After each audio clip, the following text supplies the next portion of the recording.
Hi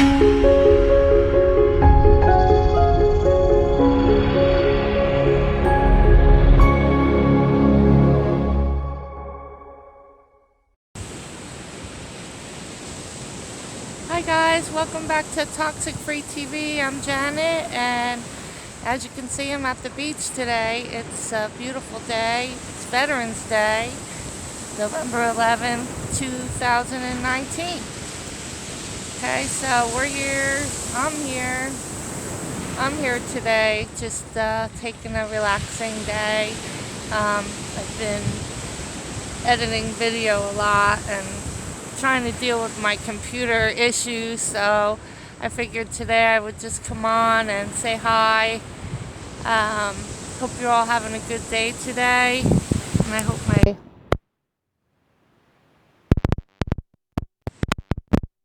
down here on the beach in Asbury Park again. I like coming down here. I grew up around here, and this is the beach I used to come to when I was a kid, so I like to come here on a nice day. It's a really beautiful day here for November 11th. So I'm just figuring, hey, I'll bring you all with me down here and just say hello, see how you're all doing. I know that, excuse me, I know that dealing with a narcissistic relationship is very difficult. And I've been there, and I know that it's just really a nightmare, honestly. It is. When you're going through it, I'm like 6 years out of a terrible narcissistic relationship that I experienced in business. But since then, I have dealt with issues of isolation, and I'm still coming, to grips with that. Of course, I'm more cautious around new people now. I don't mingle and mix as much as I used to, and I'm more selective about who I spend my time and energy with. And I think although the experience with the narcissist changed me a lot, I think that in the end, I'm actually a lot happier now, I think. I think I'm designing my life more the way that I would like it to be. So I would like for all of you to explore those options for yourself. Whether you're, still stuck in the relationship or coming out of a relationship. Taking the necessary steps to take better care of yourself and make better decisions for yourself, I think is always going to benefit you in the long run. That's for sure. Because when we let these individuals into our life, I don't want to go into all the, are we codependent? Are we this? Are we that? And, try to put everything back on us. I would rather just concentrate more on taking care of ourselves and deciding what our standards are, like what we need from other people to be okay, and to prevent others from overstepping their boundaries with us. That's really important. At least it was for me, because these people just take and take, unfortunately, and they target, people that are vulnerable and have empathy. So people that have empathy tend to be more giving, and narcissists take advantage of that. They jump all over that. And narcissists, if you notice, when you're sizing up new people, they don't have any real friends. Any friends that they claim to have are very superficial. Everything's on a superficial level, and they don't have any deep friendships. They may have one or two that they don't do horrible things to, just so that they can tell other people that they have friends. It would appear to other people that they have friends. Oh, I've known him 20 years. In fact, the narcissist that I knew, the really bad one, has one or two of these. He has a guy, actually, that's just oblivious to how evil this person is. And he's known him for 20 years, very superficially, but for 20 years. And the guy is oblivious to what this other guy is like.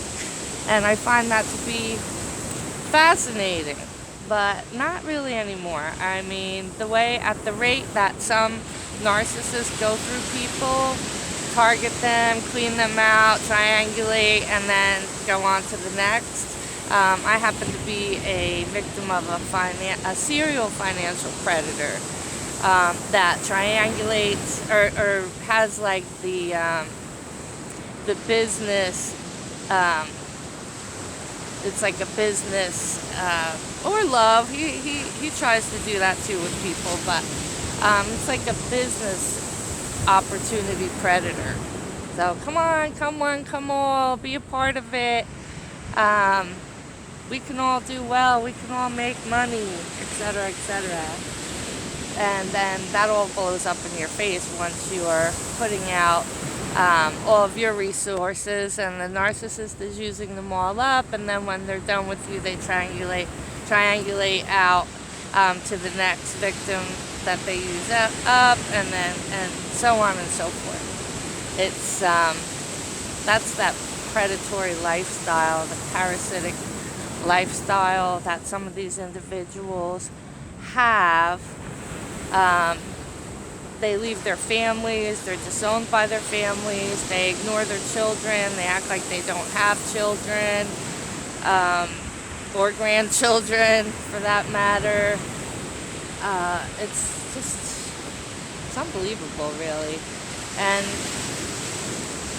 the most important thing, I guess, and I would think that we all naturally think about this, is that we don't want to come into contact with another person like this again. I'm sorry, I'm going to put my glasses on. It's a little sunny out here. So, we don't want to encounter another person like this. So, we're very careful and cautious about who we speak with, and also when a narcissist departs or discards, they do it in the worst way possible. I mean, the most insulting way possible. And I'm sure you all know this. The most hurtful way possible. The way that sticks it to you the best. And it's very hard for empaths to wrap their mind around this at first. Because if this is the first time that you've encountered an individual like this, then you find it very hard to accept that they do things on purpose, number one, that they target you and seek you out just for this purpose, just to extract what they can from you, torment the hell out of you, and then throw you away, like yesterday's news, and then move on to the next victim. The one that I had the experience with is still alive and well. I mean, still cleaning people out, still grifter, and there's really nothing anybody can do about it. There really isn't. I mean, when a narcissist moves really fast through people, and they have a spiel that they give to people fall for it, and then they're off to the races again. One thing that really irritates me, and the narcissist knows this, is that I've seen the narcissist deliberately target Christian people because they know that most Christians are, usually very nice people, and they're godly people, and they love the Lord, and they love to help other people. So Christians can be prime targets for a narcissist. And I know that's probably why there's so many videos out there about religious narcissists. I mean, I've seen a few doozy documentaries myself regarding heads of religious organizations. I won't mention any names, but with a crazed madman at the top. So, I don't know. It's just, we have to conquer narcissism one video at a time. I think that might be my tagline. What do you think? Conquering narcissism one video at a time.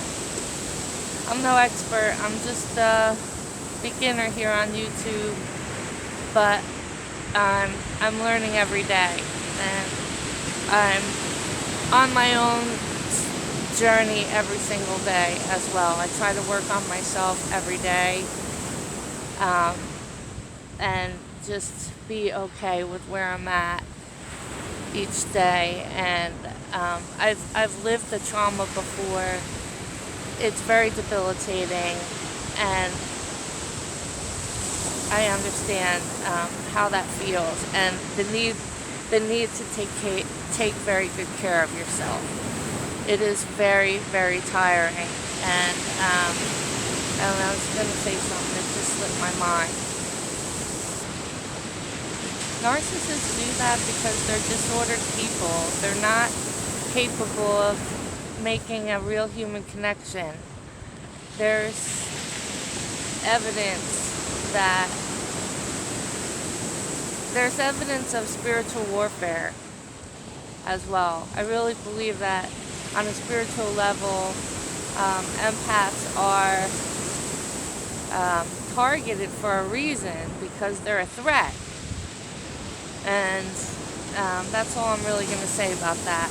They're strong, spiritual human beings. They have qualities of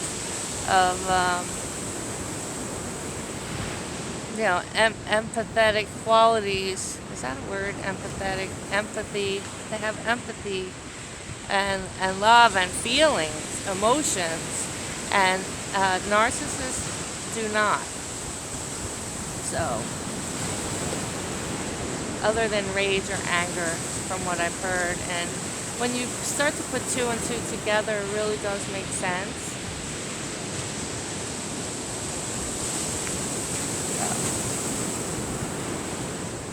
Anyway, hang in there.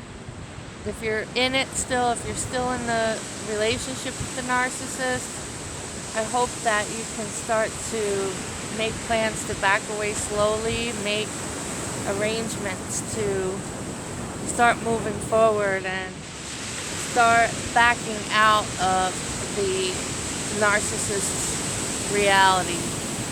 I heard someone say that they pull you into their reality, and that is absolutely true. You're forced to live in, under their rules, where they rule and dominate and control everything, everyone, and it's very harmful. So please start to I swear I have, like, my mind breaks up sometimes still when I think about this, because I have to go back there, and it was a long time ago, so it's hard for me sometimes when I get back into being where I was when I was traumatized by the narcissist. It's very triggering. It's just like almost I have to feel those feelings over again. So I understand completely that it's hard. It really is.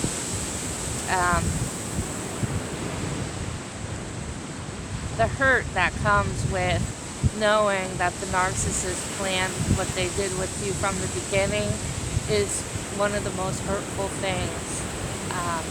And that you're not going to have closure with the narcissist. That's another excruciating part. But the faster that you accept that, it's actually better for you in the end. If you accept straight up front that you're going to cut out the narcissist, or you already cut them off, if you can bring yourself to accept that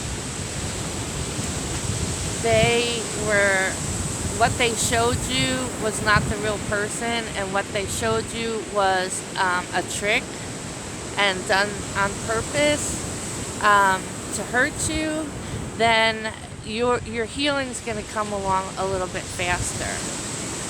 It's like I said, it's really important that you go back into yourself and start rediscovering what your likes and dislikes are, what your standards are going to be, and what your standards are that you're going to set for yourself. What standards you're going to accept, or what you're going to accept from people and what you're not going to accept. And letting new people know what you're not going to accept up front. And not being afraid to voice what you want, because right now, from now on, what your wants and needs are and feelings are is the most important for you to get through this. You really have to take care of yourself after this kind of trauma. So I really hope that you all take care of yourselves today. And if you're still in the trauma of the discard, now I know that when recovering from a narcissistic relationship, that it's very traumatic, and a lot of times our minds race. We have adrenaline fatigue. Our minds are like either way in the future or way in the past. And we can't concentrate on today and where we are today. So I wanted to, bring that up to you guys today, that it's okay to talk to yourself and say, I'm here today, I'm here right now, my both feet are on the ground, I'm, I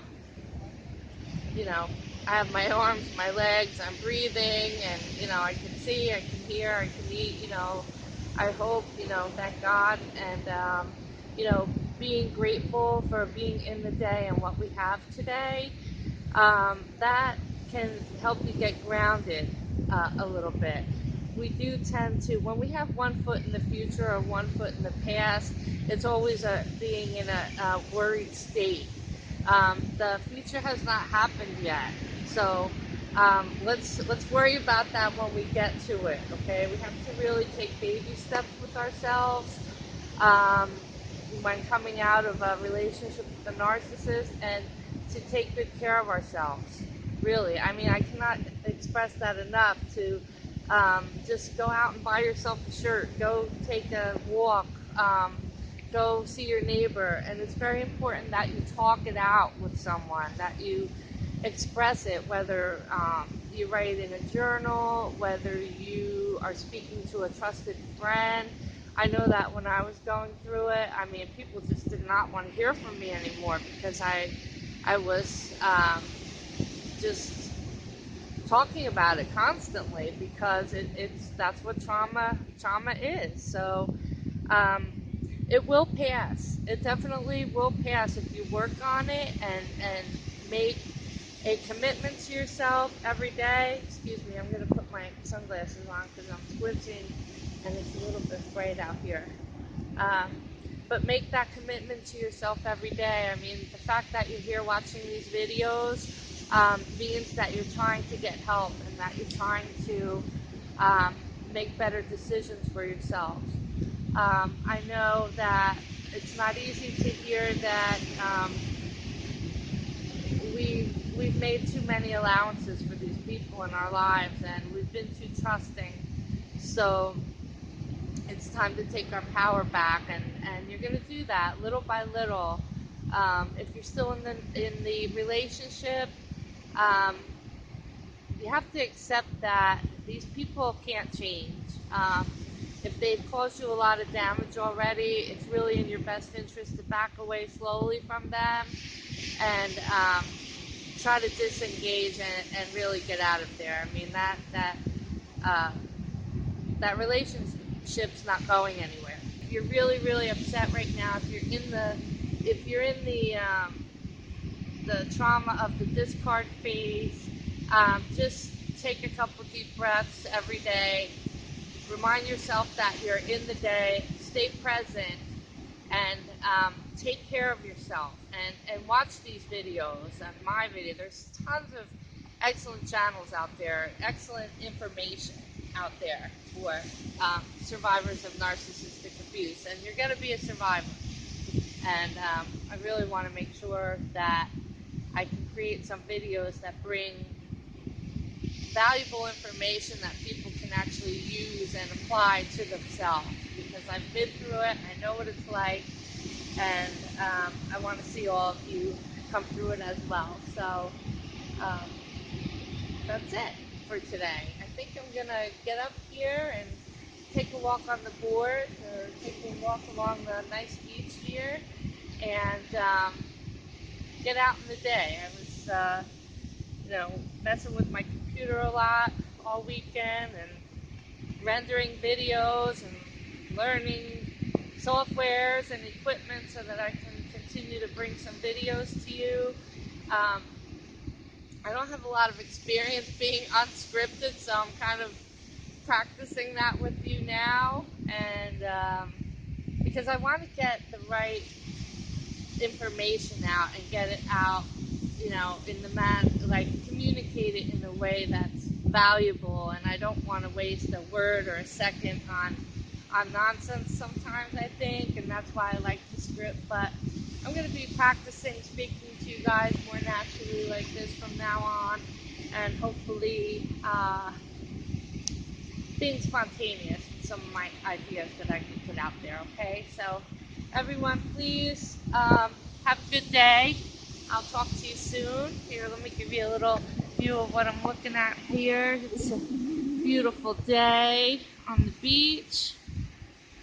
Okay, go this way. Have pretty convention hall there. Some people out today. When all the tourists go home, it's nice to come down here because there's nobody here. That's it. Hey guys, I just wanted to finish up. I got cut off there on the beach. Have a great day. Please like and subscribe. I'll see you on the next video. Have a great day, everybody. Bye-bye.